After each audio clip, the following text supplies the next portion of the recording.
Nous aborderons dans cette vidéo la deuxième question du thème 3 d'histoire sur les chemins de la puissance. Il s'agit ici d'aborder l'évolution de la Chine dans le monde depuis le mouvement du 4 mai 1919. Aujourd'hui, la Chine forme avec les USA un des pôles majeurs de la puissance mondiale. La situation chinoise reste cependant différente de celle des USA. D'abord dans la durée, en effet, la Chine présente une histoire millénaire, ensuite au niveau culturel, politique et économique. La Chine s'inscrit dans la volonté de retrouver son ancienne puissance après une mise sous tutelle économique et politique par les puissances occidentales. La Chine reste cependant une puissance incomplète qui ne dispose pas de tous les attributs d'une puissance globale, à l'instar des États-Unis. Nous mettrons donc en place la problématique suivante. Au vu de son parcours depuis le début du XXe siècle, peut-on dire que la Chine incarne aujourd'hui cette notion de puissance? La première moitié du XXe siècle est pour la Chine placée sous le signe de la dépendance vis-à-vis des puissances étrangères. Europe, USA, Japon notamment.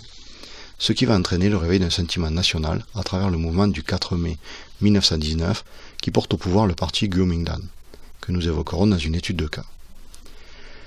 Nous présenterons ensuite l'évolution chinoise depuis 1942, avec la création de la République populaire de Chine, l'affirmation du communisme et la construction d'un État fort. Nous verrons quelle place occupe la Chine sur la scène internationale et enfin nous évoquerons la situation chinoise après Mao Zedong. Nous aborderons donc le sujet proposé par une étude de cas sur le mouvement du 4 mai 1919. Il s'agit d'un mouvement d'opposition aux décisions prises lors du traité de Versailles en 1919 de donner les territoires chinois des vaincus de la Première Guerre mondiale aux vainqueurs européens. La première partie nous amènera à évoquer la Chine communiste entre 1949 et 1976. La République populaire de Chine est créée en octobre 1949. Cette proclamation fait suite à l'affirmation chinoise lors de la Seconde Guerre mondiale et à une lutte entre les camps nationalistes et communistes chinois qui voient la victoire de ce dernier. Mao Zedong met alors en place un régime politique sur le modèle soviétique. L'économie est planifiée, un régime totalitaire se met en place. Le Parti communiste chinois s'appuie sur un État fort, basé sur deux principes. Le grand bond en avant, en 1958, la révolution culturelle, entre 1966 et 1976, avec le petit livre rouge de Mao. Dans la deuxième partie, nous verrons quelle place occupe la Chine sur la scène internationale. Dans son projet d'affirmation de puissance, la Chine va être présente à différentes échelles.